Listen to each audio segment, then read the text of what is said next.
first and foremost, I like the space, sound system, the dancers that come out. The crowd has always been really, really good here. And it's fun. It feels like a little house party to me, you know, that vibe, you know. Basically, you could play a lot of different styles of music as well, so that's what I like about it. Yeah, I agree. It's a very open-minded dance floor. I think the venue is staffed very intelligently from the top down. Everybody involved really cares about the music and the sound and making sure that the visiting artists are very comfortable and even making sure that the local residents, you know, have everything that they need, which is really a big deal. I mean, even for us when we're traveling and coming to other countries and other venues, when you know that the house is taking care of their own people, you know they're going to take care of you. Some could say. Oof. It's a difficult My best question. memory is Djoon. Man, I think I've played at Djoon between the Soul Miles parties and the parties with Greg Gaultier. I've probably been here 8 or 9 times. Man, one highlight for me was a really nice surprise of seeing my friend Ejo Wilson here. For anybody that doesn't know, Ejo Wilson is probably one of the most important dancers in New York City. And now he's out here doing a lot of choreography work and working with some dance groups.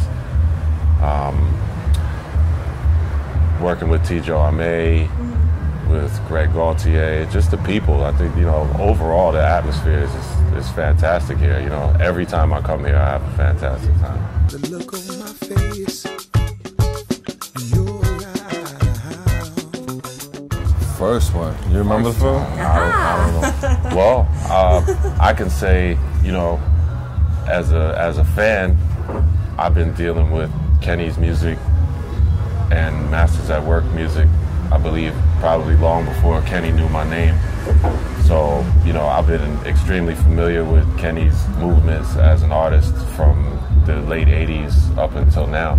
So I've just been a diehard fan, and now in 2014, I'm lucky enough to say that this guy's one of my friends, you know, and one of my most talented friends. But I think the first real meeting was probably, I think it might have been Body and Soul.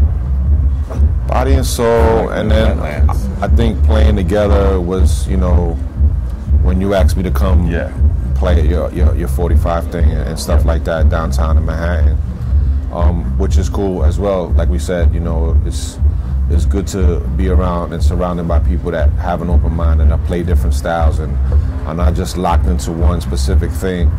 So when I was asked to come join them, I was like, sure, you know, it's just about time and when can we do it and stuff like that. So basically.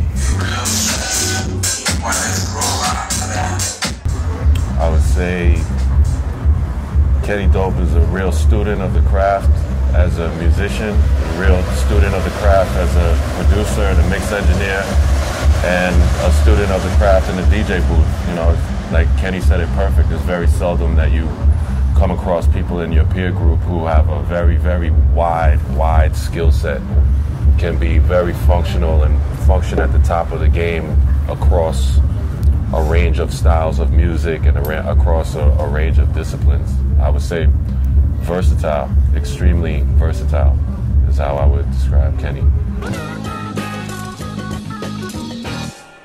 Likewise, you know, it's like I said before, there's very few people that today that ain't scared to play what they feel from their heart, you know what I mean? And I think that's a true DJ, you know what I mean?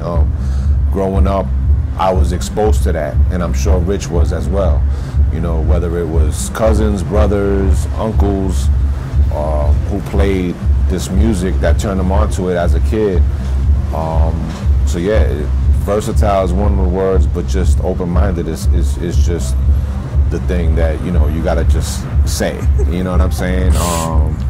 Because, you know, like I said, it's a lot of DJs have fear. They wanna fit in, they wanna be like the next man. They're not really trying to develop their own style. They're not trying to develop their own brand, their own companies, their own names. And you know, to go out there and play this music the way you do it, whatever you want to do is to me is important. And and he's one of them. You know, I could count them on both hands. You know, of DJs that can do that. You know, and that's, you know, there's probably less than that. But, you know, and that do it well, and that ain't scared to do it. So, you know.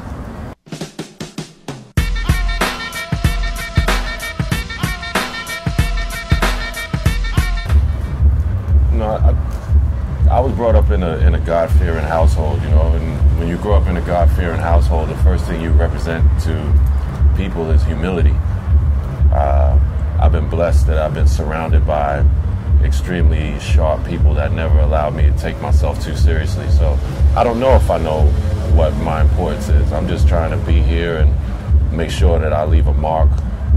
Every time I leave the place, I want to leave a mark and feel as though my work is credible and stands next to some of the greats in the business. You know, at the end of the day, I just want to be known as consistent and hardworking, and I keep my nose to the street. I don't really stop and smell the flowers too much. So I honestly don't know what my importance is. I would say the first time I noticed was when we did New Eureka Soul. I did 7 years worth of work, just grinding, just doing records, not even thinking about it twice, traveling the world. At that point in 1997, when we did that release party, and there was all these artists and musicians that I looked up to, or played their records or collected their records, and they were all in one room because of me and my partner, was amazing to me. I was just like, wow, I really came a long way to actually put this together, you know what I'm saying? And that was New Eureka Soul, so, you know, in 1997. And then, you know, from then on, it just kept going and going. But, you know, it's like when you travel the world and you travel to these different countries and you meet other DJs and other people, you meet people on the street that come up to you and, they, you know, they want a picture or whatever. That's when you realize, like, what you have done and how many people you have touched over the time, you know what I'm saying? So I feel blessed. I'm happy that I'm able to do it. I'm happy that I'm able to continue to do it, and that's it, you know.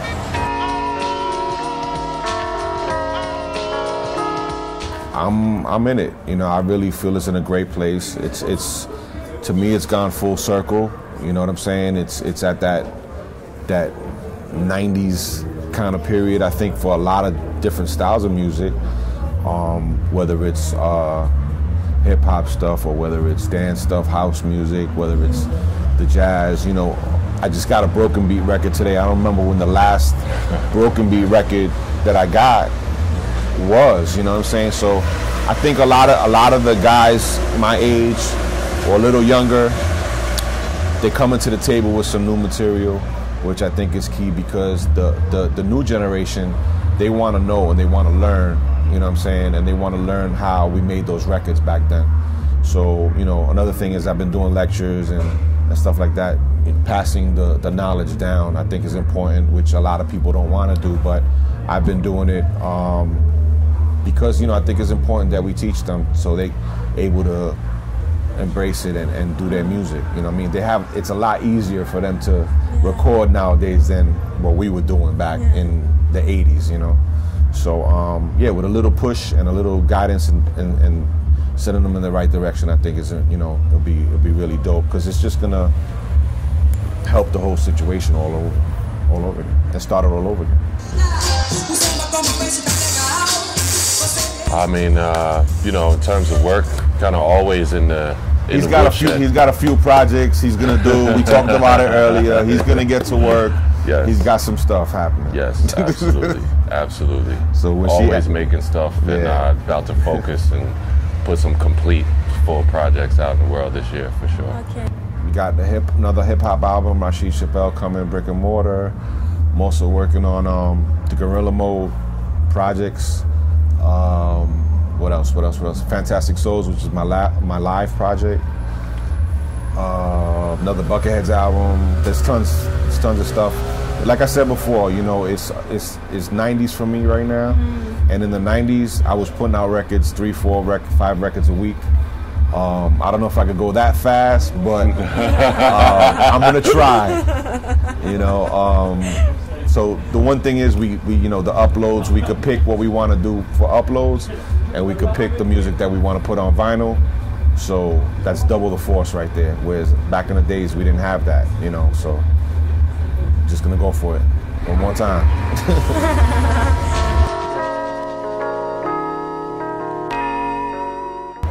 No. Todd Terry. Todd Terry was, he actually gave me the name. We was, if I remember correctly, we was in his studio in Brighton Beach in Brooklyn, and I was looking at something and I said, that's dope. And that night we went to a club and he introduced me to his friends as Kenny Dope. And I was like, yo, what are you doing? And since that day it stuck.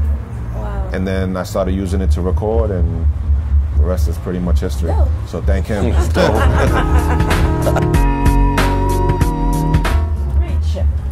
Wow. this is for you.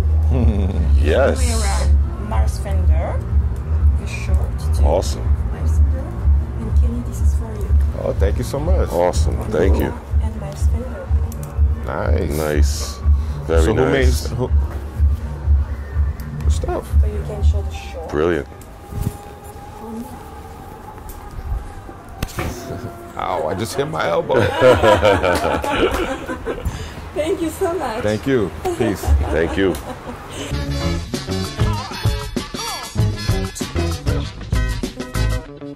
I could come up with a number of excuses why. But the truth is, when I look into your eyes, I feel it's way past real. You know, my dear.